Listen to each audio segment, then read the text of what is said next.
Welcome to the Everything Actioncast, the official podcast of everythingaction.com.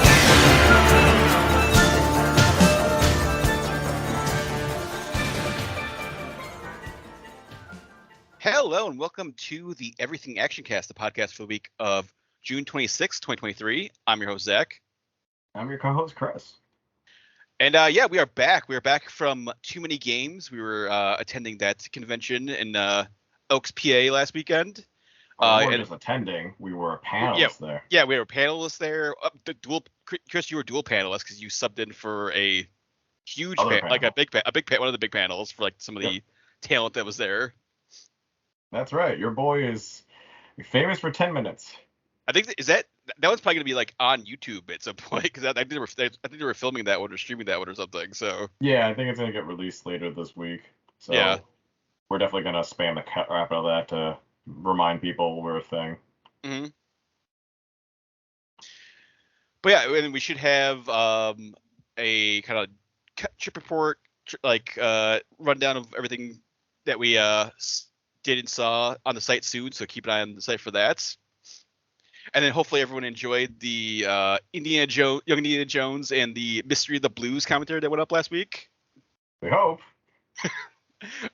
We're still trying to figure out what the Mystery of the Blues is because it's not clear. He learned it's just sadness. Yeah. What is jazz? Surprise! It's pain. Which he had plenty of in World War I, but he seemed unaffected by it. But that was. We already dove into that. Let's dive into some news and everything else that's going on this week. But we have to kick things off with some sad news because some really tragic news this week. Julian Sands, who has been, I think it's been a couple weeks or like 6 months he's been missing. Yeah, it's been a while. He was hiking, or he was hiking in somewhere in like San Bernardino in California, and then he went missing. So they were in a search for him, and then they unfortunately found his body this week. At least they found him. Yeah. It was like lost. Yeah, just like an unsolved mystery that will never just like whatever happened to Julian Sands. Yeah, 65. So still, but gone much too soon. But yeah, a long legacy of TV and movie roles. I would say he was like more like a cult actor, like he was definitely in a lot of like genre stuff, and there's a lot of he was in like big Hollywood stuff too, but like a lot of like also just like like stuff like horror fans like are only aware about, or like action movie stuff like Warlock, which we were talking about before the podcast. Like the average person, I don't think is like aware of Warlock. Yeah. But if you're a horror fan, then you know Warlock. And he was the main villain of that, and he was fantastic at it. Like just clearly having like a blast, just being this like ridiculous, crazy magical villain. And he was in he was in the entire series. Like he was in at least the second one, right? And then I think someone else might have taken over for like the last. How many Warlock movies were there? Like 3 or 4? I think like 3. 3 is what I kind of remember. Yeah. I feel like they also get like Warlock gets confused a little bit with like Wishmaster. It's like the same era. Yeah. Like they're very similar in premise, where you come to this mystical person who is charming but also very like deadly. Yeah, like an evil magical being who's like wants to like get some sort of like magical power to take over the world or something. But the other big one for me that I always remember Julian Sands in is Arachnophobia, another 90s horror classic. As the spider expert who does not like his encounter with like the actual spiders does not go well. It's funny because he's the exact character from like Jurassic Park, where it's like the dinosaur expert who gets instantly killed by like the thing he's supposed to be good at.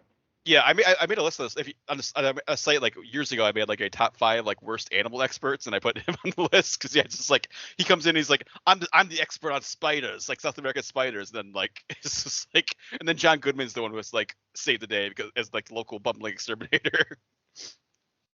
The unexpected hero is him. Yeah.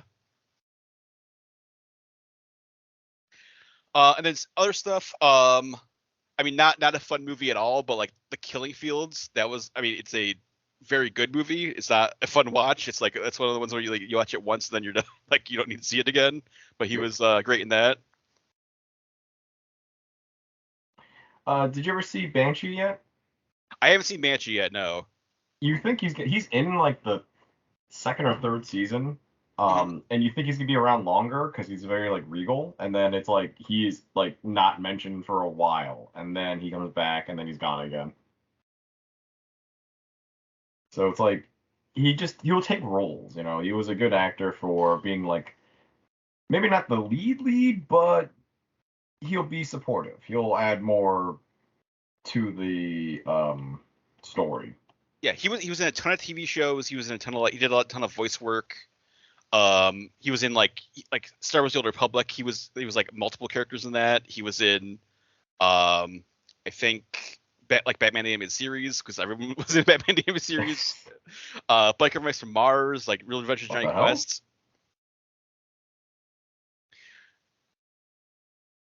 And then another big one for me is also like 24. I believe it was season 6 or no, season 5. He was the main villain until almost to the very end, and then like there was like another villain that was like behind everything that got revealed. But I think that's probably the last season before it went downhill for at least like one season, because season 6 after that was a disaster. But season 5 was a very strong season, and he was like a very strong villain in that season.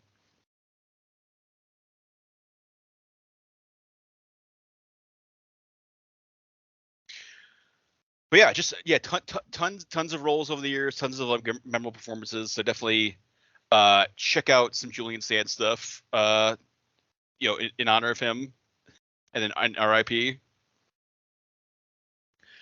So moving on to some other news, we got some trailers to dive into, and we got the second big trailer for Dune Part 2, which is coming out in November this year.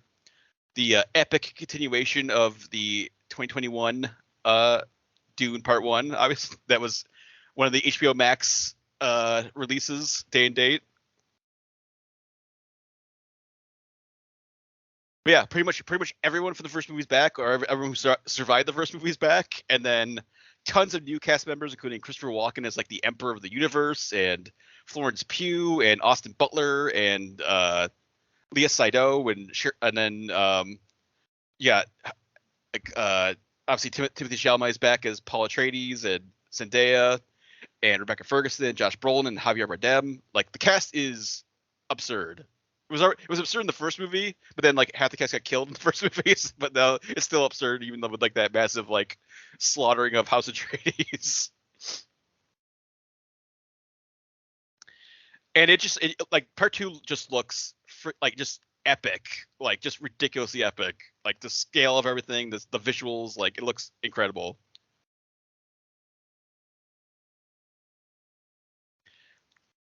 What did you share, Chris? What did you think of the trailer? Looks good. It definitely is the like the same carryover. Almost you'd say like, did they film this together back to back, or like they waited a year and they did the next part? I mean, I feel like it was pretty close to like the first one. Yeah, because it's one of those things where like it left the minds of some people for a bit, like me. Mm-hmm. And then it's like, oh yeah, Dune, that was a thing. And then it's like just enough time has passed where the hype isn't like too crazy, you know? Mm-hmm. Yeah, I feel definitely probably gonna need like a rewatch of the first one if you haven't seen it since like 2021, because like you need to get refreshed on all the like the houses and like the Arrakis and everything else, and everything going on in the Dune universe, because it's super complicated. But like I feel like that was like one of the huge strengths of like the first part, Dune Part 1, was like it like somehow made like all the like craziness of Dune like like manageable for like almost like I feel like anyone could have gone in and be like, oh, I understand this. Yeah. Like I So said, it wasn't like the like David Fincher oh no David Lynch. David Lynch version where they tried to cram the entire book into one movie and then you need to hand out a brochure before you watched it and stuff like. And you need like tons of voiceover work to hear. Like a 5-minute like voiceover from like Virginia Madsen at the beginning of the movie. Like, this is Arrakis. This is what this is. This is what this is. Crazy that like, I think even when Doom was getting like this whole new like reboot, people thought, oh god, it's going to just be like the David Lynch one where it's like very unapproachable. I think it also helps too, like where like post Game of Thrones, I feel like people are like very like they can like wrap their minds around like warring families and like like political like these like political machinations and stuff. So. Well, you need enough character distinguishing, so it's not just like white people having war on other white people. As basic as that sounds, like that's like a lot of those stories were. And Game of Thrones kind of shook it up, where it's like at least there's a costume change. Doom, you just like everyone's wearing future clothes, and it's like, well, the people who are wearing the worst looking future clothes are the enemies. The super like pale people are the villains. The bald like pale people. Yeah, it's easy to comprehend when it's just that simple. Yeah, I do hope Dave Bautista has more to do this time, because like he did like he was kind of like he was there in the first movie, but he didn't really get to like like rampage against anyone like go like full like fully unleashed. So hopefully he'll like it looks like he and Josh Brolin are gonna have some sort of like epic battle at some point in Dune Part 2. And then Austin Butler is like the new like he's like the young ruthless Harkonnen warrior coming in to like hunt down and kill Paul Atreides.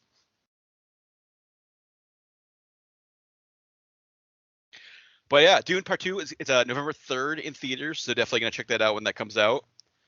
And then we also this week got the first full trailer for Five Nights at Freddy's, the movie, which we got like a teaser a couple like maybe a month or two ago. But now the first full trailer is here.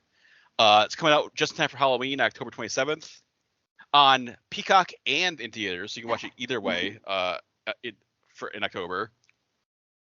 But yeah, obviously based on the games, and I think specifically based on the first game.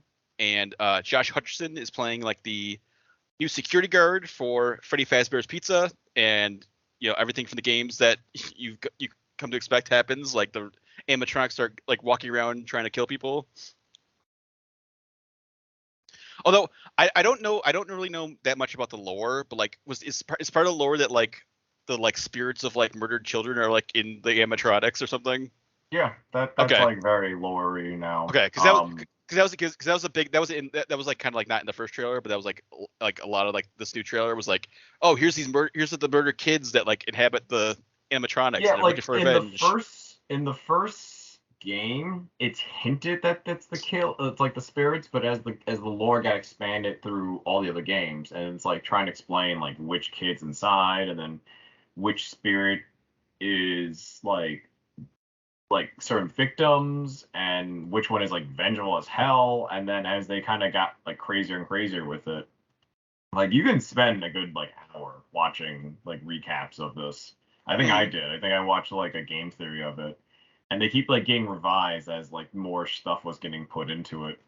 At one point they're like, oh, one of the killers of these kids and stuff, like he's also a spirit. And you're like, what? And then it's like, nope, he's alive. Actually, he got rebuilt, and then he's part animatronic. And then they did a thing where you leave it interpretation if it's like the true killer of everything. Like I think it starts at all as like another character, and then like like and it really did not focus on the main person, the character you played as.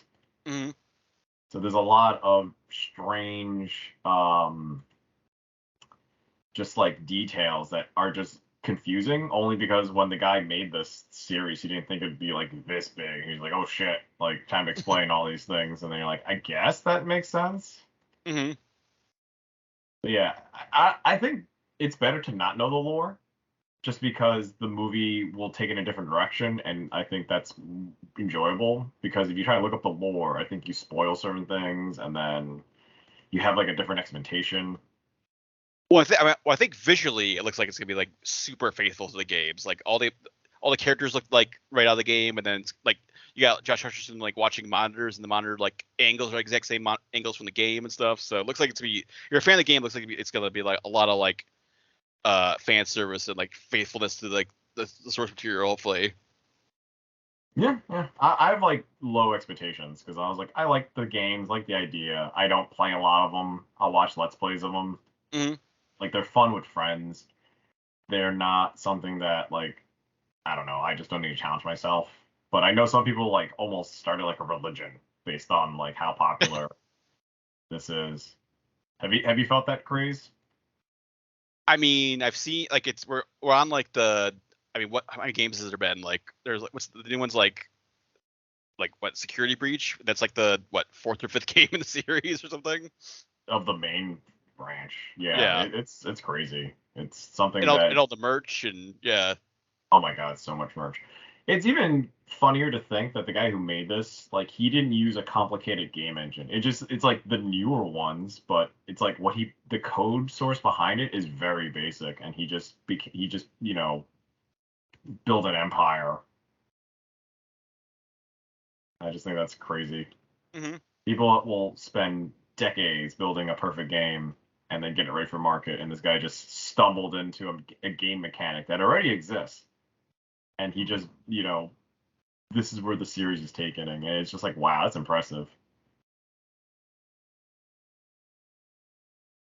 Like we don't have a Metal Gear Solid movie. We don't have like They were talking about Splinter Cell. Splinter Cell.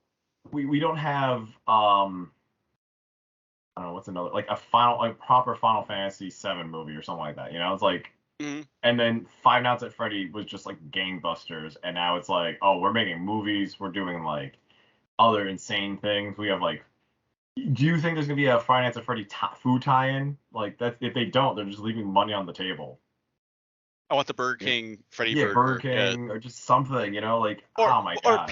Or like Pizza Hut or someone like one of the pizza chains has to have like a, because it's Freddy Fazbear's Pizza. Like you have like a Papa John's. Yeah, someone's got to do a pizza.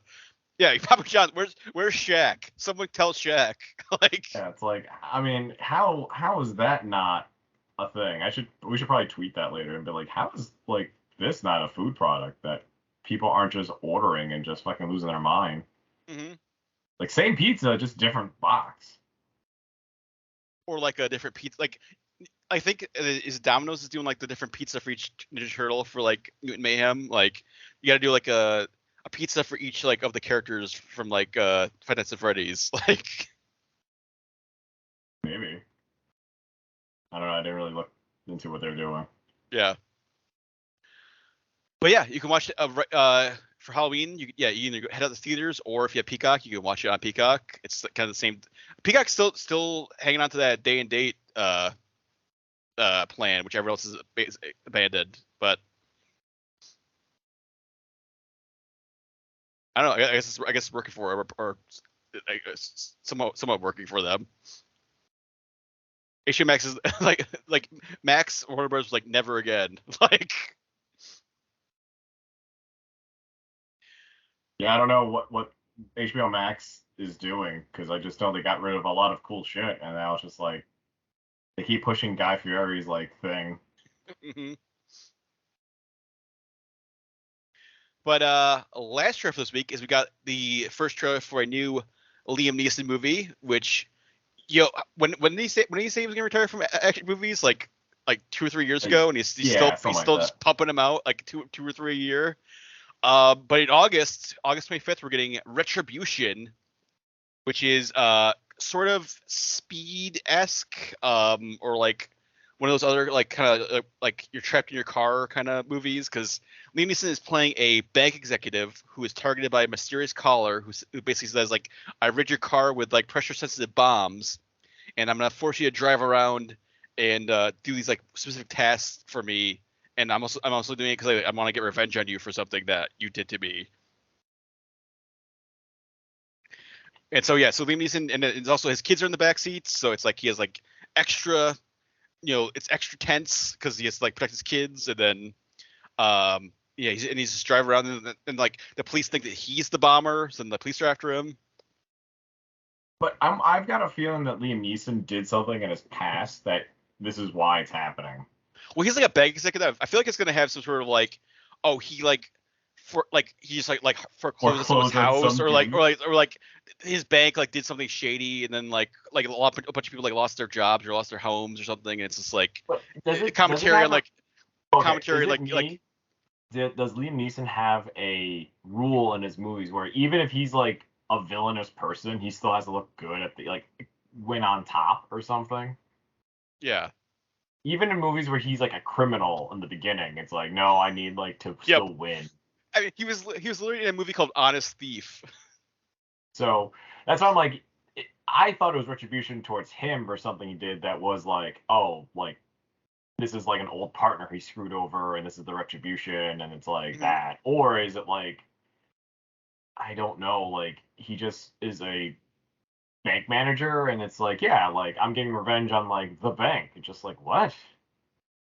And it turns out the guy you chose was just like, and that's another thing. So the part 2 of it is like, is Liam Neeson an ordinary schmo, or is he secretly some badass that like just sort of like he's a bank executive, but he used to be like in the army or a cop. Yeah. That was like in The Commuter. He was like The Commuter. He's like I work in like real estate, but I used to be a cop. Like, you know what I mean? Like there's always like a catch with it where you just can't be some dude who just drives. Like that's why I'm like, I didn't notice that in the trailer, because in the trailer it just gives you none of that. They just give you almost like the first act in this thing. Yeah. It seems like he's also like very dead, but I wonder if Matthew Modine is gonna have like, if he's like secretly the villain or something, or it's like, I faked my death because I want to get revenge on you, my friend. Like, I mean, you don't have Matthew Modine in your thing in the trailer, and kind of that seems like a really big like you're gonna have Matthew Modine in your movie for like 5 minutes and blow him up. Like, but maybe this movie's crazy. And yeah, there's like, Matthew Modine, you're in town, we'll blow you up. Like, maybe. I don't know what production company's making these movies where they're just cranking them out, where it's just Liam Neeson as like, done, that's the budget. Like, here's a bunch of money, make this movie. Yeah, it's a Lionsgate joint. So, jeez. And they have Nimrod Antal, who directed Predators and Armored and a few other things, is directing this movie. And I mean, hopefully it's good. The last few Liam Neeson movies have been pretty terrible. I think I have to put both of last year's movies on my worst list of last year, because they were both pretty bad. Blacklight and Memory. And they're like, they don't listen, Zach, and they still want to make more of these movies.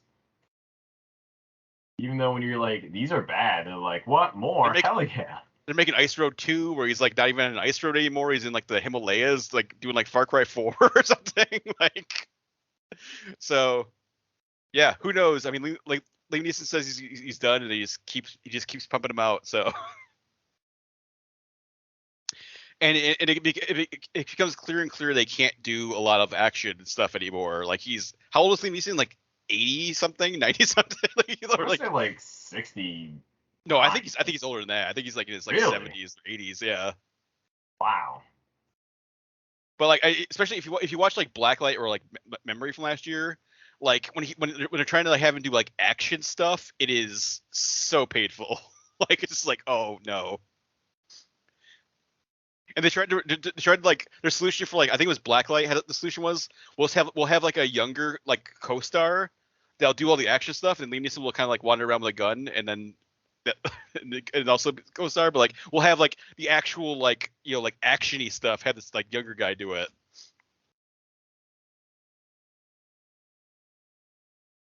But yeah, the one thing about Retribution is like he's in a car for most of the movie, so maybe they'll like help. Like he just like that's why Ice Road I think worked, because like he was behind the wheel of a truck and he could just like growl at people from behind the wheel of a truck, and that's Ice Road worked pretty well.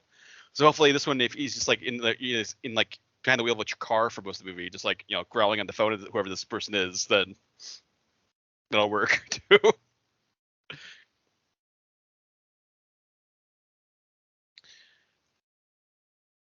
But yeah, so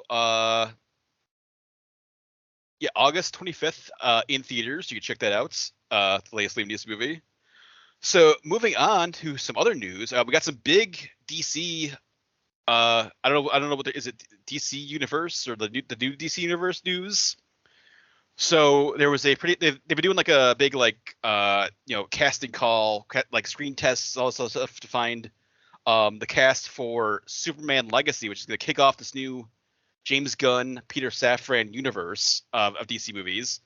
And we have our Superman and Lois Lane for Superman Legacy. So David Cornsweet is Clark Kent / Superman, and Rachel Brosnahan is Lois Lane. I've never really heard of her. I know she's in Miss Maisel, but she's Miss Maisel, yeah. She's not even Miss Maisel. She was like someone else. She's she is Miss Maisel. She's Miss Maisel, yeah. Okay. But she's also the only thing she's done. The only other thing I really I know off the top of my head is like she's in the one Quibi show, like Sam Raimi Quibi show. Like there's like the horror one. There was like wait, was she the one where it's like the golden arm? Like golden arm. She was the golden arm lady. Yeah. Wow. Mm-hmm. The only thing that anyone ever talked about from Quibi. Because it's insane. And they couldn't. And then people were taking.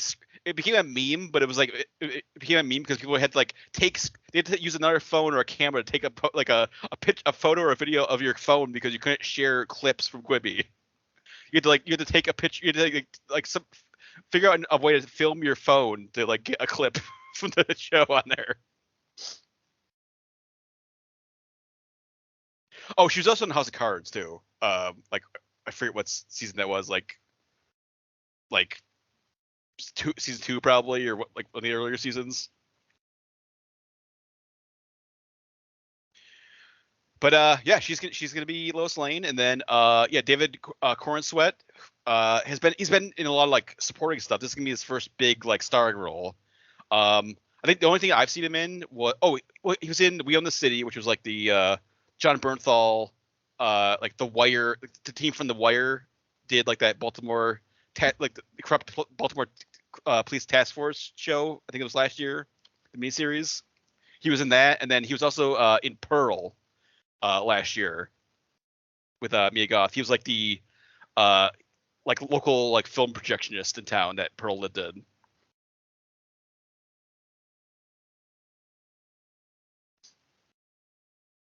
But he, I mean, David Cornsweet, he definitely looks the part. Like he has a very like Superman-esque look. Like people are saying like, oh, he's like young. He just cast younger Henry Cavill. Like, are they the same height? Probably. I don't know. I just feel like Henry Cavill like became the face of Superman for a while, and it's like they're like, we need to just maintain this look. Yeah. But yeah, I don't. He's been good in the thing I've seen in so far. So I think I'm curious to see how he does in this. This definitely like the biggest movie of his career so far. So. And Superman Legacy is gonna be July 11th, 2025. And there hasn't been any. They haven't changed that due to like writer's strike delays or anything. So I mean, it seems like it's I guess maybe that's far enough away that they don't think they're gonna be affected by delays at all. But a lot of other movies have been. Wait, is the writer's strike still going on, or that guy? Oh yes. Oh, it's still going on. Then SAG might, the actors might strike too. Wow. In like solidarity with the writers. I guess there was like a bill like the last I saw there was like a 1,000 member petition in SAG to like strike. And this is beyond the AI now, right? Like Because I know they were worried about That was AI writing. that was just that was just part. That was like one of the demands, and it was like it was like obviously like better like more living wages and like other like lots of other, and then like they wanted like transparency about like the like viewership and like of like streaming shows, because a lot of the streamer Netflix is like the only like streamer that like, actually like shares like here's how many views this thing had, and then like no one else does, and so it's like the writers and like people involved in these shows are like, you're gonna like if you're gonna cancel our show and like pull it off your service and like permanently and no one will ever go see it again, like we want to know like why, like how many people are actually watching it. Oh, like they want to keep the metric. They want to know the metrics, yeah. And the studio's like, no, like What? except for Netflix. Netflix is the only studio that like if you go on their site, they'll say like this was the they actually I think they have a separate site. It's like here's like the stats for the week of like Extraction 2 was watched like 80,000 hours or whatever this week or whatever. So Just is that because Netflix is just like not desperate, but they're just way more open about it? I mean, it's just like we don't give a fuck. We're trying to shame everyone else by not sharing this public information. And then like Amazon like shares their top 10, and they won't share like the ratings for it. And then I know also too, like I think when like whenever like Netflix and Amazon, when they put movies out in theaters, like when they have like like Knives Out or whatever last year, like Netflix they don't reveal like what it made at the box office. So even though they're sharing like their like viewer numbers on site, they don't want to share their like box office numbers. There's a lot of weird stuff going on with like stats and like there is like the Nielsen ratings they track some stuff. They track like some devices and some services, but it's still not I like thought they only did cable. I didn't think they did. No, they've been doing like I don't I think it's like US devices, and I don't know if it's like smartphones or anything. I think it might just be like set-top devices and stuff, but like, and then it's not all the streamers are like involved. It's like the big ones are, but like not all of them, so you don't have like a full like picture of like what people are actually watching, but it's like kind of limited picture. Definitely Google could tell you the analytics, because they're or like Amazon, because their servers are probably running a lot of this. And I mean, granted, it's like a non-disclosure. There's also like Samba TV is a site that has been like, and they were like the authority for a while, but they're just like a guesstimate of like they'll like they were the closest to like an actual like here's like what actual number like a big streaming show that we use like on Monday, they'll be like we think like, or our metrics say that like this many people watched like The Witcher Part 1 this weekend or whatever. So but they didn't get like actual like numbers from like Netflix or anything. They just like were like using some sort of other like measurement system to like polling the people on their site or something. Like, but it was like but that was like the best authority of is like this like sort of like best guess at like what we were watching.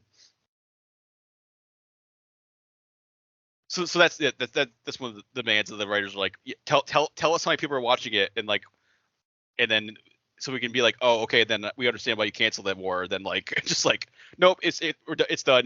No one will ever see this again. Like, wow, that is BS. And with and the AI and the wages and lots of other like actually like reasonable demands that the studios are refusing to like negotiate on right now. So I'm wondering if somehow they're gonna try to BS something, get like AI to watch these shows. You know what I mean? Like they're just gonna build a whole fucking AI making shows and AI watching shows to manipulate the ratings. I bet you there's bots. I bet you there are streaming bots that are just adding to those values. Mm-hmm.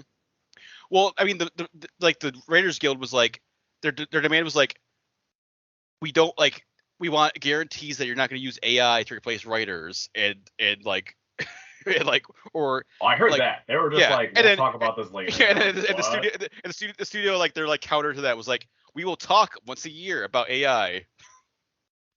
Yeah, that's not a no or anything kind of reassuring. That's just like that's like a parent saying like, we will talk about this. We'll talk about this later. We'll talk about this at home. Yeah. What does that mean? Yeah, that is bullshit. But yeah, that's gonna be like that strike's gonna be a while, like at least like rest of the summer, if not into the fall, probably, because from what I've read and stuff, like they're not anywhere close to like negotiating the end to it. But anyway, other news. We got some news out of CBS Studios. They are creating an animated series based on Among Us.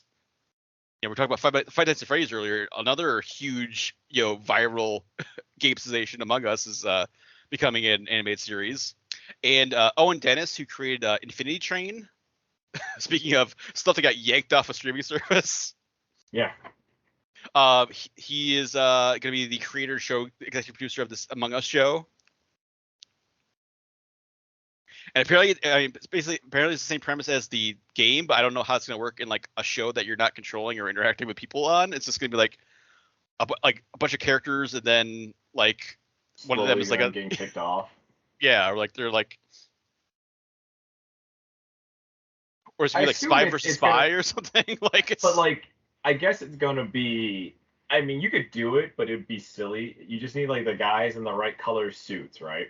Yeah. And they're all trying to survive on the spaceship, and you follow their like path, and then you probably won't know. But that's the thing, is like, do you reveal to the viewer who the killer is off the bat? That'd be a fun premise. Like if you could like play along, and be like, which one do you think? Who do you think is the imposter? Like.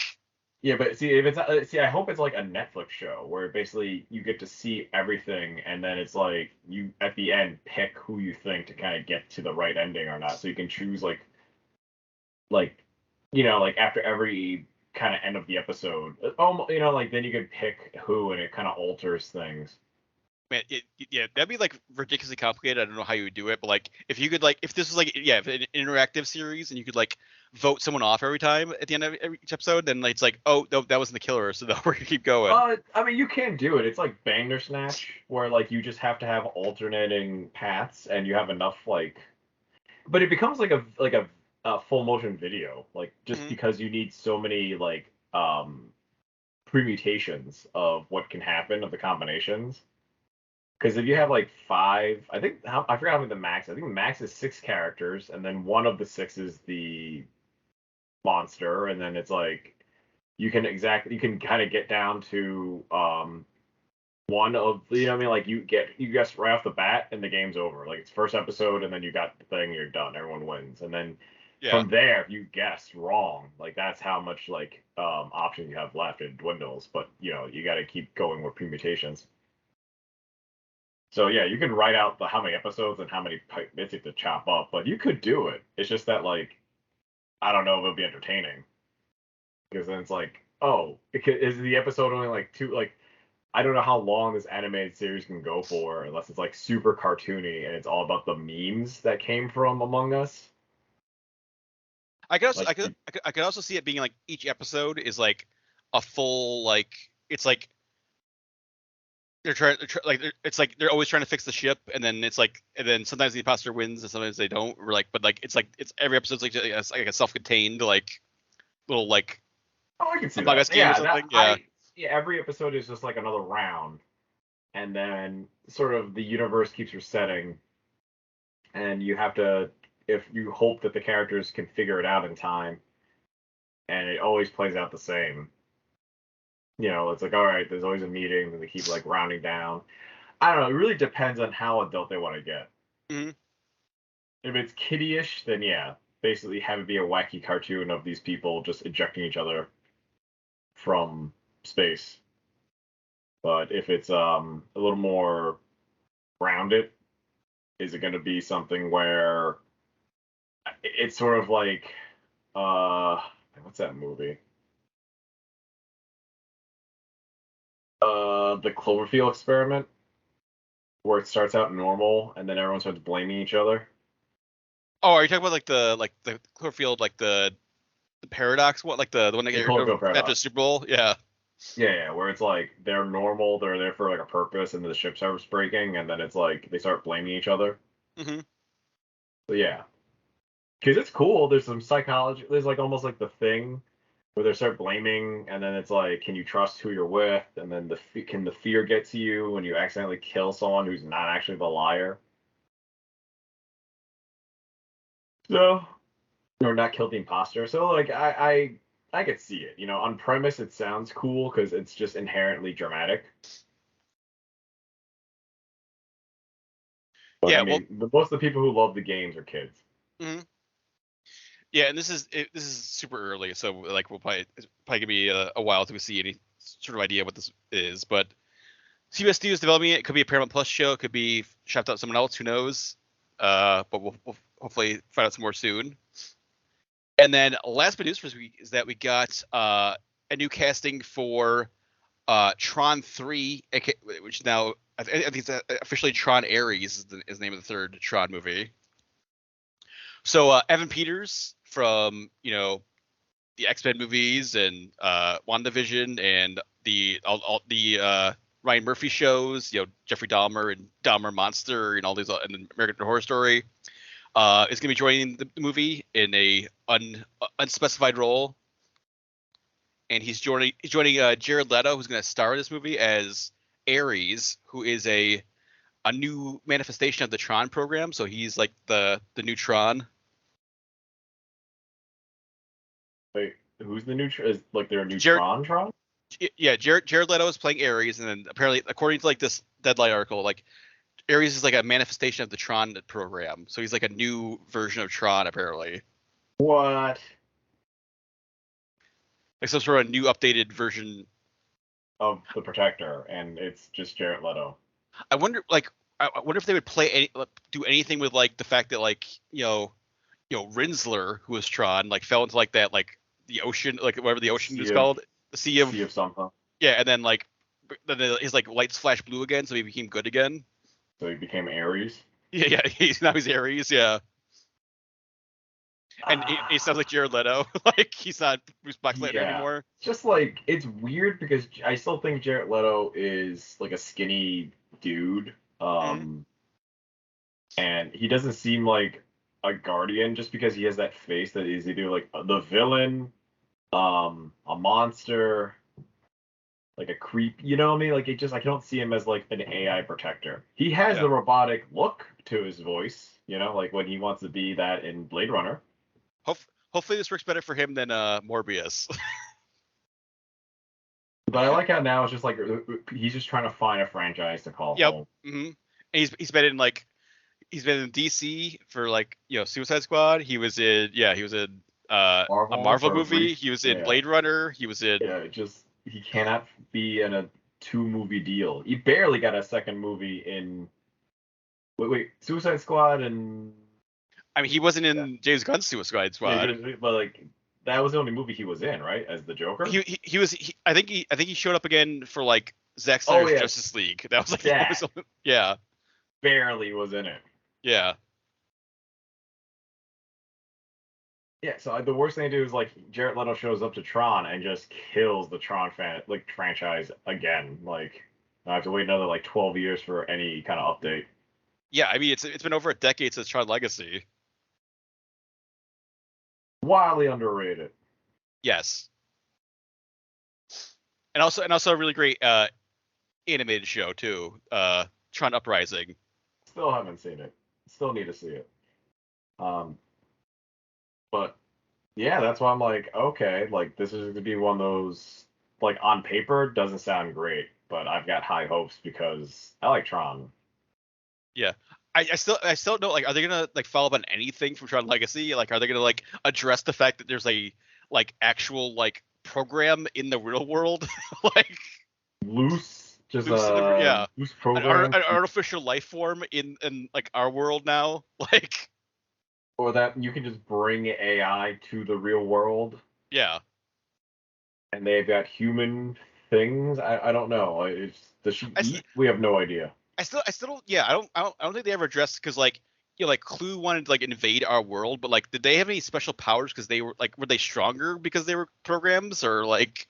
I don't know. I think their tech might come up, so there's the flying. He was gonna bring like recognizers and stuff to our world, but like can we just blow them up with like jets or something? It doesn't seem like they're like, it's like, oh, we're invulnerable to all your human weapons. Like, Yeah, I mean, they would you just could throw a frisbee at them and blow them up. Like, yeah, no, there's so many other like metaphysical questions when you just show up because it's like a gun wouldn't make them any more special. You know what I mean? Like yeah, in their computer world, it made sense, but you had like sticks that were basically like knives, and then you had discs that if it hit you in the right spot can kill you, hmm or like a bike that if you rammed into exploded. You know what I mean? They had like real world grounded physics. The only thing I think you didn't have was that like Resner could like jump on the ceiling.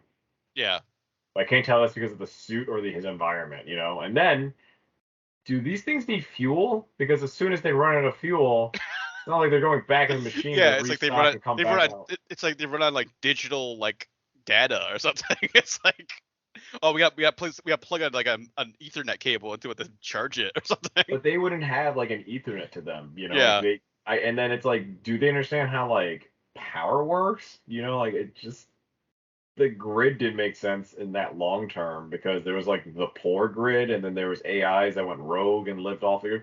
Legacy introduced a lot of complications that they're like, let's just not address this at all in the cartoons or whatever. hmm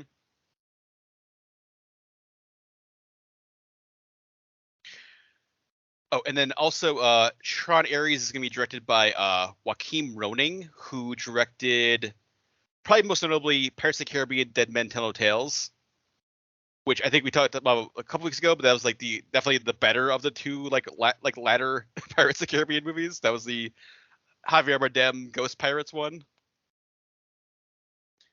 And then he also like that surprisingly got the story back on track. and then he also directed Maleficent: Mistress of Evil, which I think was that the sequel to Maleficent, because it was just Maleficent and it was Maleficent: Mistress of Evil was the second one, right? So yeah, I don't know. I don't remember. I haven't seen any of those Maleficent movies. So. I've seen the first part, and then I walked in on family watching the second part, and Mm-hmm. like I just pieced it together enough. But and then yeah, hopefully, and then if there is no SAG strike, which we were talking about earlier, if everything works out, then they're gonna try to start shooting this in August, and then that'll probably mean like a release next year, sometime. But yeah, we'll see. Hopefully, I mean, yeah, hopefully this is good. We've been waiting like so long for anything new Tron wise, so yeah, hopefully this is like a release sequel to Tron Legacy. Daft Punk broke up, so I don't know how they're gonna like if they can't have the Daft Punk score, I don't know what we're doing anymore either. So I know what it's been so like they could have before they broke it up made another Tron movie, but I feel like they had like a there's like a extended version of the album that has like it's basically an entire another album attached to it of like here's like a dozen more songs that we wrote for this. So or just use the song, just use the score again. Just go to Daft Punk and say like, hey, can we use you guys' songs again? Like, you have to write new songs. Just like let's use the score again, and then because I mean you can't get any better than like the Tron Legacy Daft Punk score.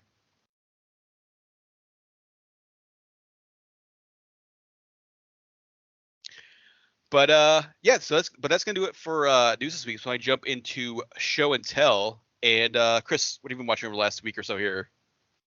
So I finally caught the first few episodes of Fubar, Arnold Schwarzenegger's like first TV show that he's ever been in. Yeah, Netflix is all in on Arnold. They got Fubar, they got the Arnold documentary. Like he's their chief of action or whatever that promo was. So And it's sort of like if you think of it as a spiritual sequel to True Lies, it is great. mm-hmm. Okay, so Arnold Schwarzenegger plays Luke Brunner, who by day and his cover is a sports equipment like owner or franchiser or something like that, just like some fitness guy. And then his cover is that he's just been an international like CIA operative, going on like assassination missions and like spy intel and all that for the last like 30 years behind his family's back, who there's unaware. And the premise of this is that it's not just some like dual life living like agent and family man. It's a guy who just unannounced by the CIA, or at least by his access level, his daughter is also like a rising operative. And it's like they really didn't. It's like once you get over the gimmick of how like these people who both somehow have international lives, a sports guy who's selling sports equipment to like everywhere, and I think like a humanitarian. His daughter covers that she's a humanitarian. That's why she's going around the world. And then the CIA even sort of explains it, where it's like she had the same like aptitude and like aggression levels needed to be a good agent, and they recruited her like really early to train her for the last like decade. Well, as soon as she was 18, they sort of just like, okay, like it's really fucked up because his like Luke's like man in the computer guy, the guy in the seat, like he recognized how good his daughter was, and it's like without telling him, like recommended to the CIA that like she would be a good candidate, and like he was sort of hands off at that point. But on like one special mission, he broke the rule where it's like, okay, I gotta let him know now, like that his daughter's involved in this latest mission. That not only is it like his like supposed to be his last mission ever, all the truth of like why he was a shit father and husband is like revealed. And one of those things where his daughter, who's like following his footsteps in every degree, like she's slowly realizing like he's a shit father, but he's great for like the country, but she's still mad at him. And it's like, wait. So the first episode is her like realizing it, like, oh shit, but then still being like kind of standoffish, and they're all mad at for certain reasons, but it's like they know what's at stake. It's not like she's from a different agency or like somewhere like she doesn't understand where he comes from. It's like you're doing the exact same thing. How are you not recognizing this? But yeah, it's got like some, from what you think it's gonna be, it's got a lot of dark comedy. Like they play around with death and like blood, and they play around with just like very like messed up situations in a very funny way, because like everyone on this show seems like they're having fun. Like there's nothing that feels like they're doing it because it's like Arnold. It feels very funny. Like there's a good amount of like Arnold taking the spotlight, and then the supporting characters just doing their like own thing, and it just seems like it's a fun like energy to them. And like there is that Arnold's getting old, so you can definitely tell when like a stunt man is there. Like it's just like Arnold throwing a punch, and then it cuts an angle, and then you see some dude who's just like maybe the same height, but definitely like a different build, like doing the action. And they play around that Arnold's older. He's experienced. He's been in action things, but he's not ready to like let go and be like this action star. And it's supposed to be this agent that the only reason he's still in active duty is that this current case that he's on is by this like villain guy that he sort of helped raise from a distance as like a surrogate father, because he killed the real father to this guy who became a dictator, like a powerful like small like rebellious cult that he runs. And it's crazy. It's just like, wait, how like he like Arnold was hoping that he would change his ways, but like he just didn't really look into it. But for some reason this guy became unchecked and raised an army, and then not only an army, almost this like cult level of like belief. And I don't know how the CIA is like aware of this, and they just didn't like nuke like this compound this dude is running. But that's like the gimmick. Like it's like the first episode is very like, okay, we just need to establish the characters and what's at stake, and then the rest of it it would just make more sense. Where it's like an international group now, and it's like they for them to team up for his daughter and him, like it makes sense where she's really like the infield person, and knows like the plan, the current plan, and Arnold's there to like guide her and also be like to figure out like from the previous stuff he helped raise this villain to kind of figure out like what his next move is. So like there's a balance, like because this is like super unethical on all fronts, It's like wait, the villain is someone you raised and then your daughter is someone like you raised or so, you know what I mean? So it's like and it's funny because all the things like the villain got through his childhood is things that like she didn't get. Like he played this. So Arnold Schwarzenegger used to play this arms dealer that like, sort of just gave gifts and was there for this kid, and then watched over him, like taught him how to drive, and then the daughter didn't get any of that because he was off doing like something else.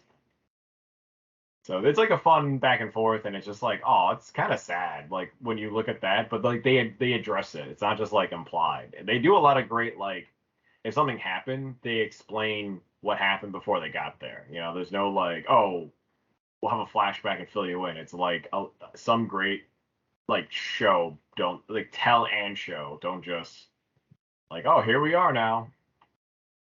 So the only reason I say this because I recently saw that episode of the first episode of Secret Invasion, and there's like this really jarring cut that I'm like, I don't know what's going on.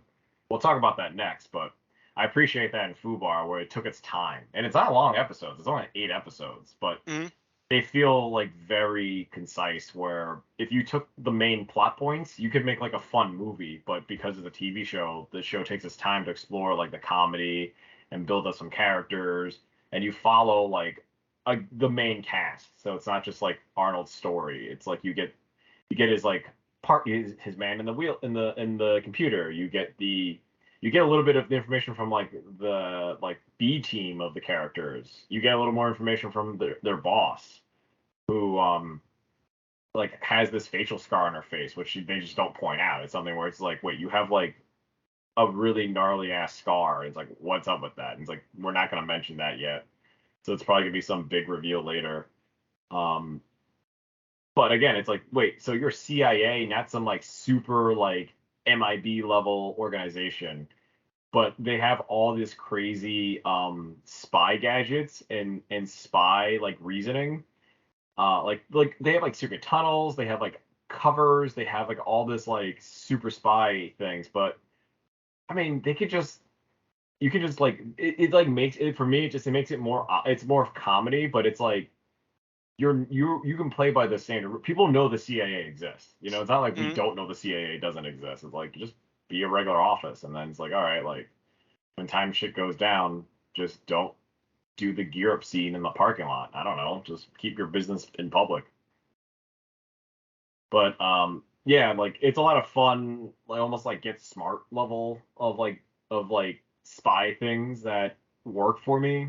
I'm not sure it works for everyone because this show is like mixed rating, but I know like it did well enough that there is a second season.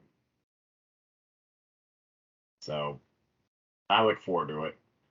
I definitely recommend it. It's a great like comedy vehicle for Arnold. And if you loved his like dumb deadpan jokes from like Jingle All the Way or even I don't know, ever see Kill Gunther? I haven't seen that yet. No, I know that came out like was that a couple years ago? Heck, like a while Yeah, ago. yeah. So yeah, like in that level of like goofy Arnold, just sort of like having fun and just being like, yeah, like he's doing like horrific shit, but he's like lovable. I don't know how to describe it. Arnold Schwarzenegger is like a mean dude that like you don't want to mess with and you're watching him kick ass. Or he's this like family friendly guy who in the show he hates cursing. So he just tries to like use like substitute words. Meanwhile, there's just like a man being like shot in the face, like in the or like he is like telling people like I'm going to hurt you bad, and then it's just like okay, like but don't curse, It's just it's so it just plays with the themes really well. I would say it's almost like Burn Notice in the sense where it's like very high stakes spying and stuff, but like they could show more violence, they could show more like more like drama, but then they just play up with like aha like no one gets their shit together. Everyone's like lying for good and bad. So I definitely want to talk more about it when you see at least the first few episodes, so you get like the understanding. Because there's like there's like a favorite thing about like the show's like playfulness, that it's like, oh, Arnold's old, haha, let's see how long we can run this joke. And I don't know, I'm gonna see too where it's like, can it last 8 episodes, or it's like, all right, like I'm kind of over this like gimmick now. Can they tell another joke now? But yeah, so the other show I watched, I think we talk about it together, is Secret Invasion. I watched the first episode of that recently. Yeah, I've seen the two that have aired so far. Okay. I like it. I like the concepts. I like the fact that they really are trimming down the true Secret Invasion comic series, because that was a big event. That was like characters that like were dead or back because that wasn't true of them, and characters that you thought were this or now this. Yeah, I don't think they're going like full on like uh Chris Evans is gonna show back up. I'm a Skrull now. I'm Captain America, but I'm a Skrull. Like Spider-Man's gonna be a Skrull. Like they're not gonna go like I don't think we're gonna have like Avenger or like superhero characters being Skrulls. It's more like a like like this like guerrilla like espionage like extremist group. Yeah, and it's funny because since Fubar and this have to deal with spying and stuff, there is a similar tone where it's like, now you don't know who to trust. Information is like, even if you tell someone you can trust, you don't know if they've always been a Skrull yet, or even at that moment, they could be a Skrull invaded your space. You won't know yet. Well, I did like that, like the in the first spoilers for the first episode, but like when you're following Martin Freeman, it's like Ross, Agent Ross. Yeah, Agent Ross is back, and it's like, oh no, he's a Skrull. Like yeah, so I couldn't figure out, like, I don't know if like he was always a Skrull, or that I was think just, I think that was someone like one of the Skrulls like found out like they were like using his face to like find that guy that was like almost not them. Okay, because I couldn't figure out if like he was always been a Skrull and now he got caught and now it's his like. I feel like Wakanda would have had some way to detect Skrulls because he was hanging out there for 2 movies, so. That's true. They did heal him from a gunshot. But that's the thing. I'm sure he would have been like, oh, when did he get replaced? I'm sure he would have been like, there's something weird with your blood or like your entire body, like your blood is like green. But yeah, I think it was just like they like figured out like they figured out like that guy was talking to Ross, and then they used his face. Gotcha. Well, another question I got is that like, as much as they are like invulnerable to most like nuclear things, they're still vulnerable to bullets. Yeah. Not all of them can fly or have superpowers. They can mimic people. Like there's real people, like the other people in this universe now, that can like mess up these Skrulls. It's like, I think in the comic they're superhuman at least, so regular bullets won't mess them up. But yeah, like regular weapons mess them up here. Gravity messes them up. Well, and then obviously there's like in the comics there's like the Super Skrull who's like he can like absorb people's powers and stuff. Yeah, the Super Skrull though was like an experiment. That I guess they're introducing the Super Skrull in Secret Invasion to explain their like super weapon. Mm-hmm. But I feel like that's not like a common thing. You can still you can still attack the regular Skrulls. I don't know. That to me is like the whole like, as much as their plan is like, let's start a nuclear war and we'll be safe. It's like, I don't think you'll all be safe. You're still vulnerable to like fire and bombs and guns and regular human weaponry, let alone all the superheroes you're probably going to bring out to the light because of this war.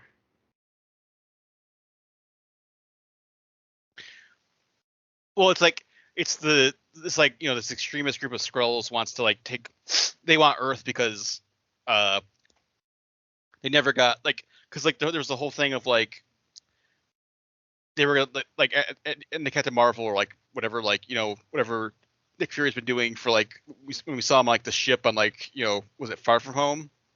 Mm-hmm. Like they were supposed to try to find like a new like planet for them, and then apparently they never did. they never did. So now like this like group of like this like angry group of Skrulls wants like it's like, well, if we you betrayed us and didn't find us a planet, so now we're gonna take your planet. See, that didn't happen in Secret Invasion. They were coming from their planet and invading ours just as to conquer it. But Well, there was yeah. Well, like, in the comics, it was like there was never like the Skrulls were always kind of like villains, right? Like it was like Yeah. there wasn't like the MCU introduced the idea of like most of the Skrulls are good, but then there's like some that are bad. Like like they live among us, and then yeah. it's like, okay. Like most of them are like Talos. Like they're just like trying to like Okay, but this survive is a and like world, fight at home. But this is the crazy thing. This is a world where there is magical people already. Like magic's real, aliens are real. You can just Yeah. reveal you're an alien. Why? Yeah. What's gonna happen any different for you living and stealing people's lives? Like, Yeah, just go full Star Trek. Just have like the MCU just be like, oh yeah, there's the Skrulls now. Like there's underground. It's you know what I fine. mean? Like, there's Eternals are real. A god Yeah. came out of the ocean. You know what I mean? Like, Yeah. that's how I'm like, you've now introduced a crazy concept, so you can bend the rules. Where, why are we still treating this as if superheroes aren't real and they're hiding in like plain sight? Like, that's why I'm like, that's what I got a gripe about on concept. Mhm. The editing, I got maybe one major thing where I'm like, can you help explain? So, do you remember the scene where they visit the art curator, and then Nick Fury shoots him, and Talos is on the floor, like saying, like, "I said no," Yeah. and then it quick cuts to Miranda Hill, like in the tunnel, like chasing another person in a tunnel, and Yeah. then Talos is just there. Like that's the same day, right? Like I don't understand like where he was from between the first scene and this scene. hmm He just shows up. I'm like, where's Nick Fury then? I feel like there's like not quite as like that blatant, but I feel like there's also some like Talos also just like kind of like just shows up and like the second episode too, just like I somehow got here to help. Like all right, like Oh, like the first act where he's like chasing Martin Freeman around. well no like the second like you haven't seen it yet, but like the second episode there's also some like he just kind of like conveniently is able to like be somewhere. Yeah. Okay, so it keeps happening. Like that's how Yeah. I'm like, what is this? Is he secretly like a Quicksilver? Or is he secretly like? Well, at least in like the second episode, like they do like he uses like his like his face his like shape changing abilities to like get to places and blend in. But Okay, like no, but that makes the sense. the one you're talking about is he just like kind of like appears just like hey He appears underground in a tunnel without any assistance, and I'm like, you were in a warehouse, like in a apartment, like miles away or something. You know, like maybe a few blocks away. How did you know where to go? And then it's like, well did they where's all Nick?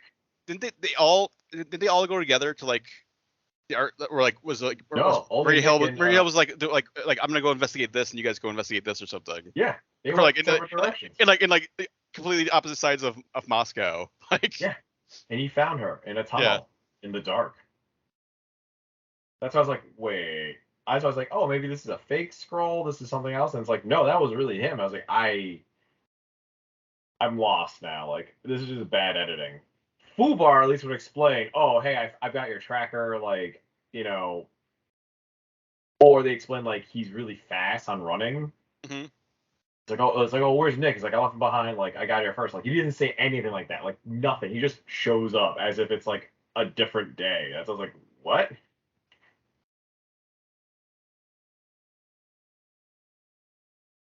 But yeah, I just some of the editing is wonky. yeah. Story wise, I'm excited because this is like a Nick Fury focus project, which is cool. I do really like they're living up to like the trailers where it's like they promise like this like darker espionage show and they're like delivering that. It's not like it's like a lot of the recent like MCU TV show stuff have been like really like kind of like goofy and like off the wall like Yeah, like kind of even like Falcon and Winter Soldier, very high concept, scary ass shit, and then it's like goofy between the buddy comedy dynamic. hmm This doesn't have any of that. This is straight up just like, hey, like Talos, you okay? Like killing your like your fellow like species, and then he's not. He's uncomfortable as fuck with this whole mission. And then they're not afraid to like kill off like major characters and like have, like blow up like thousands of people and stuff and like. And just a great, just great cat. Like Ben Mendelsohn's back is great. Olivia Colman's really great as like the British like I don't know where her position is in like the MI6, but she's like an MI6 agent, and she has that great like she seems like very like friendly and sweet, but then it's like. But she'll like you'll see the second episode, but she has like a super dark like she'll do whatever it takes to like get whatever information she needs. But she's still doing it in this like chipper British like way.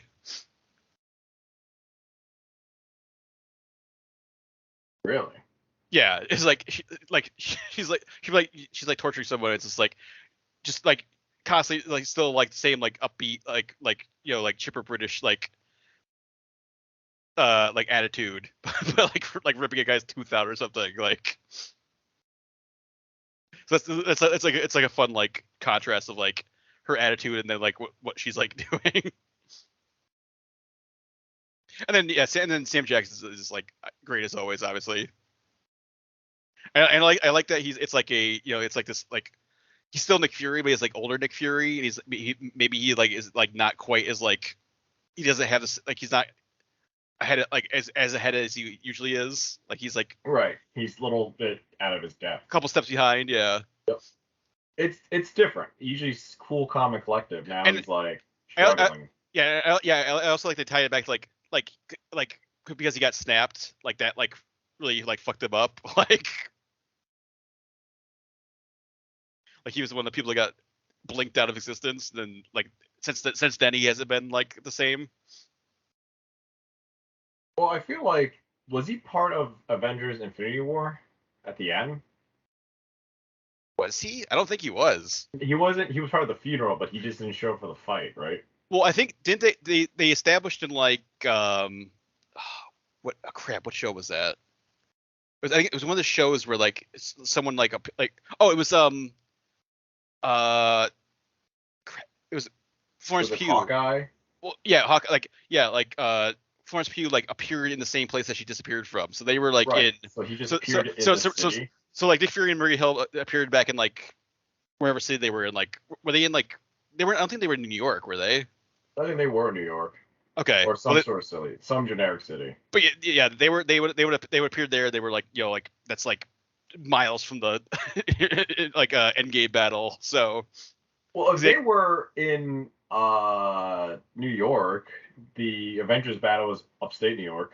Yeah, but if you're in New York City, you're like it depends on like it depends on like where upstate it is, but it could be like hours from New York City. So that is true. And they don't have like a Quinjet or anything. They have to drive there. So take an Uber all the way there. Mm-hmm. I get it, but I'm like, oh, okay. But meanwhile, they could have just been part. I mean, Shield was not involved at the Endgame battle. No. But yeah, Secret Invasion, seems very good so far. Second episode was really good. So, and it's gonna be 6 episodes total. So yeah, a short Disney Plus show. Also, what do you think about Don Cheadle as like the president's advisor now? Well, I don't, because he shows up in the second episode and like I don't think he has like enough. He's not like Secretary of State or anything. He's just like hey, I'm showing up. I'm War Machine. I'm just showing up to like because I'm War Machine. Like. Yeah, but Dylan McDermott is the president in this timeline. Yes, I think he's like the third or fourth MCU president we've had. Because wasn't like was Anthony Michael Hall president at one point? Was he? I feel like there's been at least like 2 or 3 presidents that have been in like the MCU. But I think Dylan McDermott is like the current president. President Ritson, I think. I don't know what political platform these presidents are running on, where it's like vote for me or I'll stop like aliens. It's like, oh, okay. It's like The next guy's like, no, he won't. Like, what do you say as the president in this Yeah. world? Vote for me and we'll stop the Flag Smashers. Like, okay. Wait, I thought the Flag Smash. No, there wasn't a president in Falcon Winter Soldier, right? Like, they didn't deal with the council. It's like the UN. According to fandom, one of his big things in office was that President Ritson signed a trade deal between the United States and New Asgard. That makes sense. So they get like Asgardian technology. And Well, then they already do, because then like Asgardian technology was showing up in She-Hulk, where like the Wrecking Crew had Asgardian like gear. Mhm. I guess that's illegal because it's unregulated, because you could just use that like equipment as like weapons.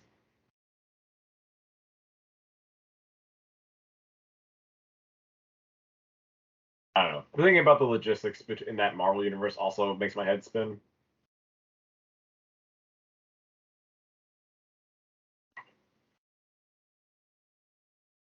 Are you reading something right now? I was yeah I was trying to like just see what other like what I was trying to see like what the other presidents were. I can't really find like the like chronology of like MCU presidents. Yeah, all I know is like William Sadler.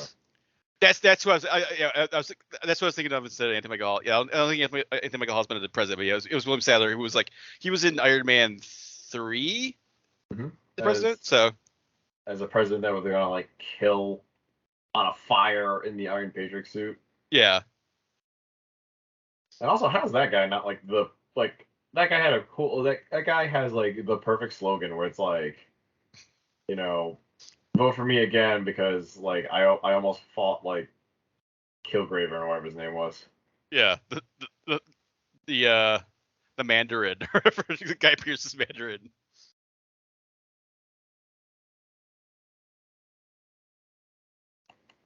But yeah, Secret Invasion seems pretty cool so far. Definitely seems like one of the better Disney Plus shows. So definitely excited to keep watching it. Anything else, Chris? That's it. This weekend I've got like a whole list of movies to watch, so I'll definitely have more. Mm-hmm. What about you, Zach? So I'll stick in TV for my first thing. I've seen the first 2 episodes of the new series of the season of Black Mirror. I got to catch up on the last 3 probably like this weekend. This is like the long holiday weekend, but first 2 pretty strong. I think it's definitely a step up from like season 3 or season 5 that had 3 episodes, and they're all kind of just like weird. Especially like it was like because like last season was like the Miley Cyrus episode, it was like the Striking Vipers episode, and then it was like the Andrew Scott like Smithereens episode. And it was just sort of like this is a really weird scattered season of Black Mirror and a short season of Black Mirror. But yeah, these first 2 episodes are definitely kind of like more like back to like classic Black Mirror. And both pretty strong. I can't believe the first episode, like Netflix even allowed the first episode to even air, because it's just like basically the premise of the first episode, Joan is Awful, is that Netflix is like the most evil corporation on the planet. Is it Netflix or is it some other company? It's Streamberry, which is a new like kind of like overarching Black Mirror thing, because it's in like multiple episodes of this new season. That's like the Netflix equivalent in like the Black Mirror universe is Streamberry. And yeah, so it's basically the first episode of Joan's Awful is like Annie Murphy stars as Joan, and then it's like because it's in like the fine print of like your like when you sign up for Streamberry, it's like they are legally allowed to like base shows content off your life, and you can't do anything about it because you sign because it's like part of like the like it's like the terms and conditions of like Streamberry. And yeah, so they make a show about her where Selma Hayek plays her, and then it's just like it's literally what whatever happens during her day, like Streamberry like this like Joe's Awful show like puts out an episode, and then that's like the episode for like is like what happened to her, like everything that happened to her during her day, and then it's like her boyfriend's watching it, and then there's like a scene where like she goes to like a therapist, and it's like I don't know, my boyfriend's kind of boring, and like in like vanilla, and then so she's like saying awful things about her boyfriend in therapy, and then he like leaves her, and then like her job, like things about her job, like that she reveals secrets about her job, even though it was like totally in the context of like her job, but like it's like public knowledge that she was supposed to share. So now it's like, well, we're firing you because you shared like information. It's like I didn't share information. Selma Hayek shared information. Like, Oh, I feel like this is like a skit from like Family Guy where like Lois got replaced with like well, an actor who was trying to live that life, yeah. and then Well, it's like I won't spoil like the actual like ending of it, but because you haven't seen it, Chris. But like it gets very Rick and Morty. I would say like it feels very Rick and Morty toward the end, where you like of what actually like what's going on at Streetberry, like what like how this is all possible and stuff. It's like a very like it feels like a Rick and Morty concept. wow. But yeah, that was a pretty fun episode. Like just like that's like a funny weird Black Mirror episode. And the second episode is Lock Henry, which is like this couple who's like trying to do a documentary.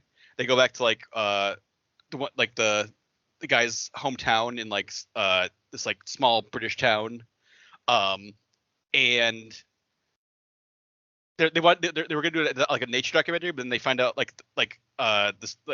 this guy reveals to like his girlfriend, they're like, oh yeah, like our town's famous for like this like serial killer that was like capturing people and torturing them. And that's why like there's like no one here anymore. Like it used to be like a big tourist town, but like it's like abandoned.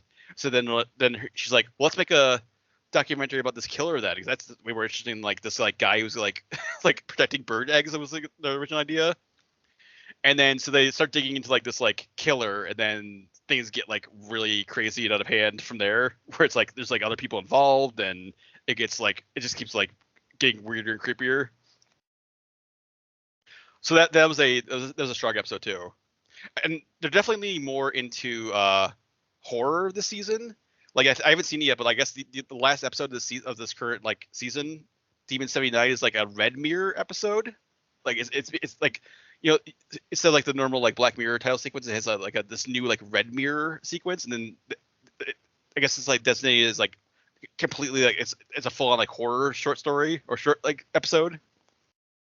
So I don't know if that's gonna be like a thing going forward. It's like there's gonna be like red mirrors now, but I guess like this, it's like this last episode is like full on not sci-fi, just a horror episode. And there's definitely like horror stuff sprinkled out this whole season. So it seems like maybe they're like maybe like Black Mirror's gonna start evolving into like still sci-fi, but also like doing like being more of like a I don't know creep show or something, or like a horror anthology show too. Well, almost all the things about Black Mirror is like horror because it's just like well, it's like techno horror of like techno horror, yeah. So now it's just goes straight into just like there's a monster in the closet, or yeah, like I haven't seen it yet, but the last episode is basically there's like a demon that shows up, and it's like telling this like woman you have to like do this horrible acts or else the world's gonna end. What?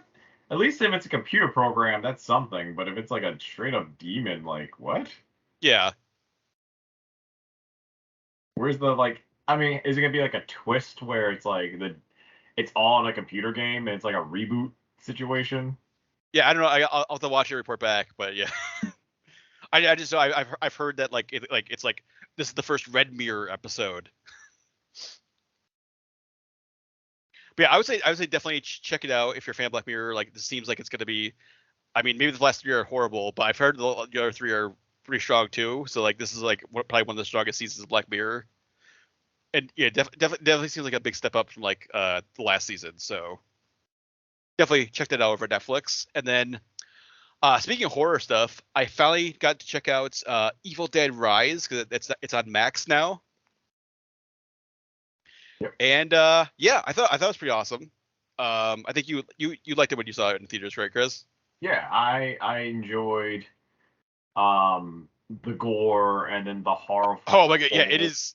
Yeah, it is. There's, I mean, within like the first like couple of minutes when like a girl gets her scalp ripped off, I was like, oh okay, this is gonna be crazy. What about the like the cheese grater?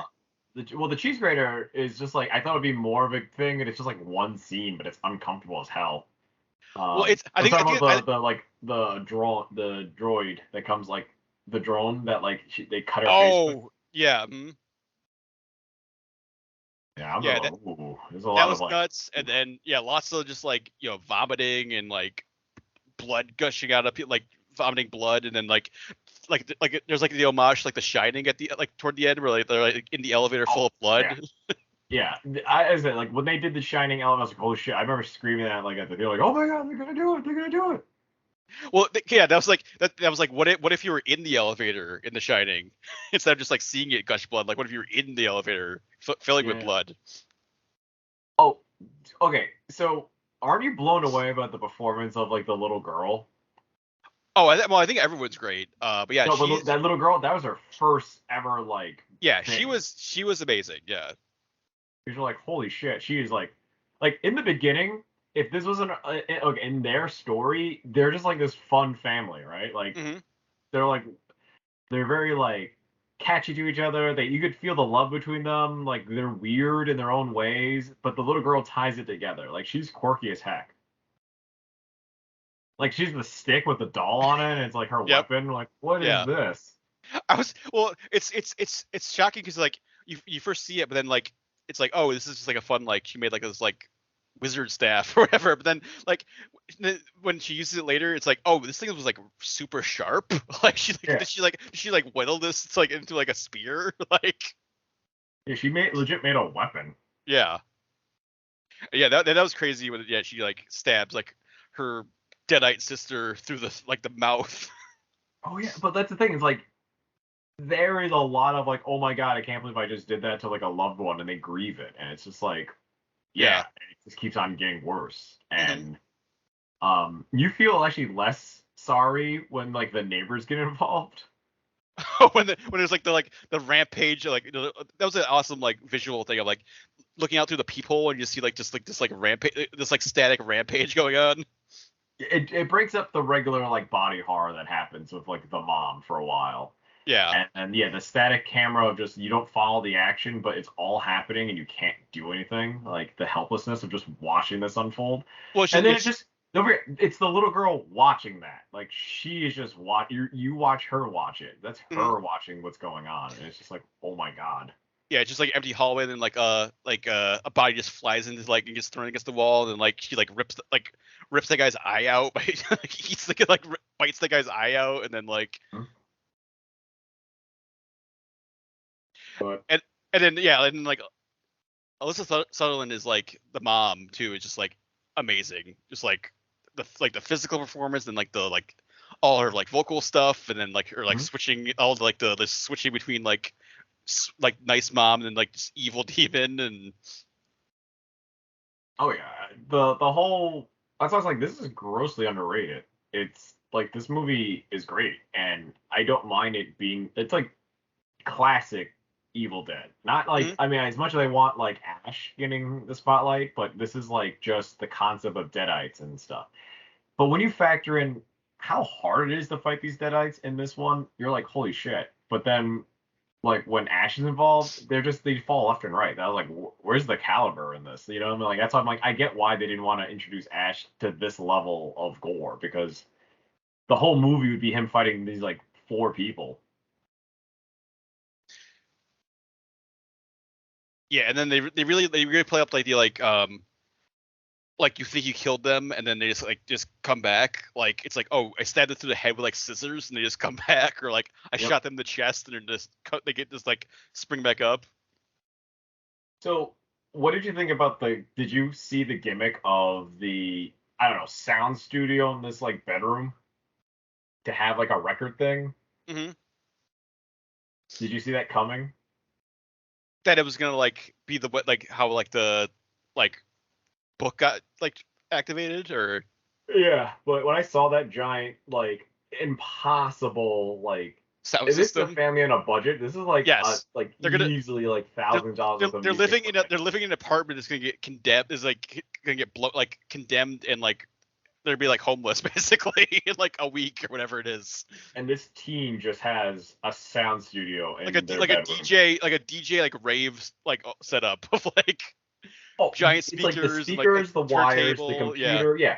if you list out everything that's there, like this would pay for rent. I don't know what is up with this mom who's just like, I love my kids, I'll buy them everything. Like, what? Why does one of your child has like a studio set up in their bedroom Yeah. and you can't afford like the next place? I don't know what's going on with this family. Mm.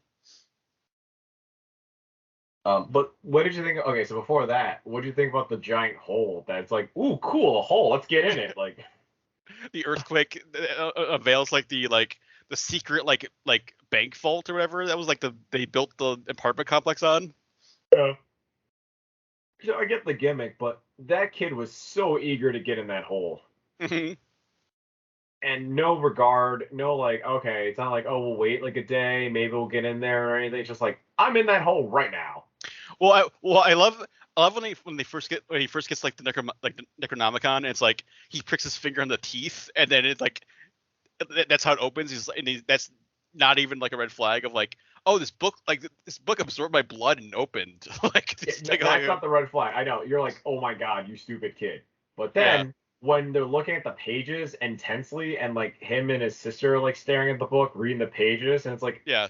are you not freaked out by this? Like I'm watching this and I'm like, this is That's some bad vibes that's here. that's why when like later Danny was like, this is all my fault. I'm like, yeah, bro, it is your Yeah. fault. Like, Yeah, I think I said that in my review. I'm like, no shit. Like you realize this now, and then I don't know, like the guilt doesn't really get to him, but the whole time it's like I get you're trying your best, but all you're doing is making things worse. Mhm.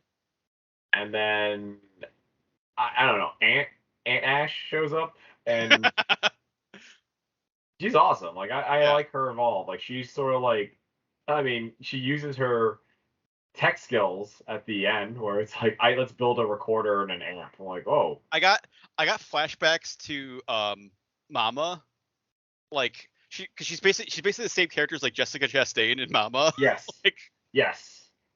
Like that's why like she's so familiar as like this punk person who's like a parent. it's like such a weirdly specific like character, and it's been at least 2 movies of like the like Reluctant adult.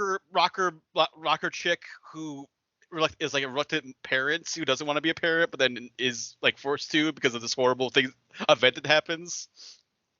But isn't it Mama like she was the actual like was she an aunt? Yeah, she was just the aunt, right? She was their aunt, but then but it's like they did like she and like was Nicholas Coster Waldo from Game of Thrones were like didn't have kids, and it's like here's 2 kids, like you have to take care of them now. Like, yeah, you're right. There's another movie where it's another. We found your feral nieces in like a cabin in the woods. There's another movie that you're right. There's another character arc that's like she's a rocker punk person, and it's like, oh, she's the actual real mother. I'm like, what? Mm-hmm. Something like that, where it's like, oh no, like I'm not like they call me by my first name, but I'm actually like the real mom. Like, whoa.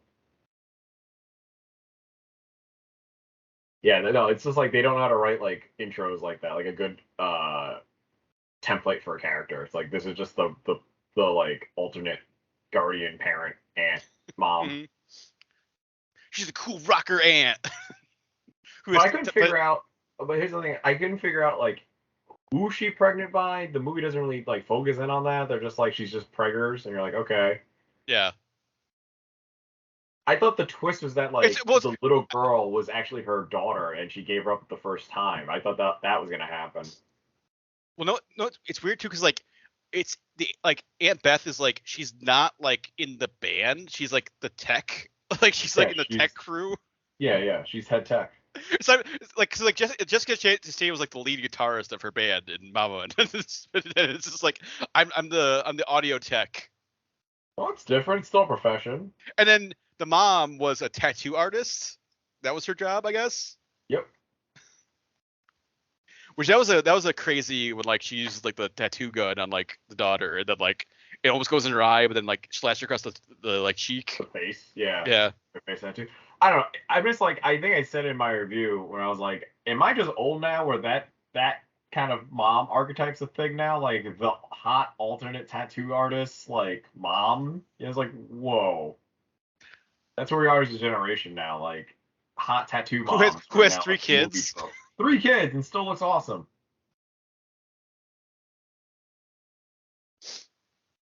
You know what I mean? Like I was just like blown away because when I think moms in movies, I don't think that.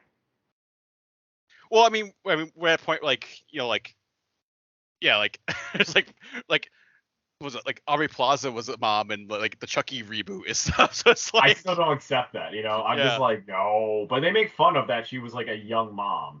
yeah. Like they bring it up because Audrey Plaza just looked very young at the time. Like I mean, she still does, but she looked very young in Chucky. We're like, no, you still look like a big sister character. You haven't transitioned to mom territory yet. Mm-hmm. But no, I get it. I get it. That's why I was like shocked. I was like, oh shit. Like I'm at that age of myself where I'm like attracted to like moms now. I'm like, whoa. Then I realized no, I think they're like more modern looking than ever. Mm-hmm. Granted, I'm still a horn dog for like the mom from like Back to the Future, like all those iterations. So I'm like, get it, Lorraine. Yeah, Evil Dead Rise. I thought it was pretty awesome. So definitely check it out if you haven't seen it yet at Max. I'm definitely like, I mean, it'd be great. I think Bruce Campbell say he's never gonna come back, but like I feel if they want to do like this, like I would be on board if they want to do like this like anthology Evil Dead stuff now, where it's just like totally different locations and totally different like characters, and it's just like Deadites show up. Yeah, down for it. You don't need to get too crazy with the lore. Just have us have characters struggle against an impossibly demonic force, and it's like they're not zombies. They're not like they don't have any reason. They just need to kill, and even if you somehow defeat them, like it's still around. Mm-hmm. I still don't know how they defeated them the first time. Like there is just like I don't know what the guy did the recording besides do the recording then just like hide it. You know, I don't even know what happened. It's just In like the priest on the vinyl in this movie. Yep. Yeah, because like he says like the last disc is like I tried to dismember them and I failed. So it's like and then banging on the door right now. Yeah. So how did like the Necronomicon end up in like L.A. basement? Like no idea, man. And then it had like all the like crosses and religious stuff on it. So like was that like holding it at bay or like because like that at work? Yeah, because no one. I don't think anyone tries to use that in like the other like Ash doesn't use like a cross or anything like the other movies of like back like a vampire like.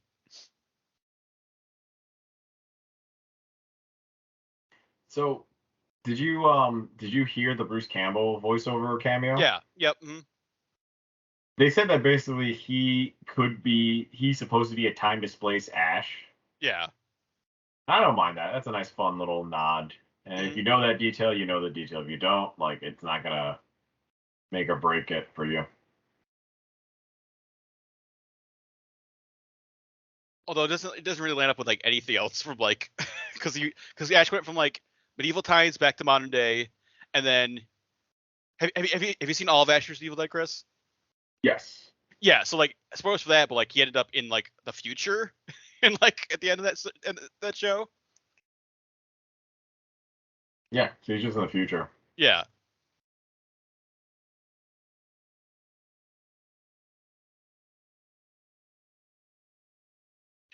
So yeah, I don't know how he ended up back in like the 1920s or whatever when that vinyl got made, but I guess anything could happen to Ash because he's been all over the place, other dimensions, like fighting like he fought like Freddy and Jason at one point. So I mean, literally anything could happen to that character. Yep.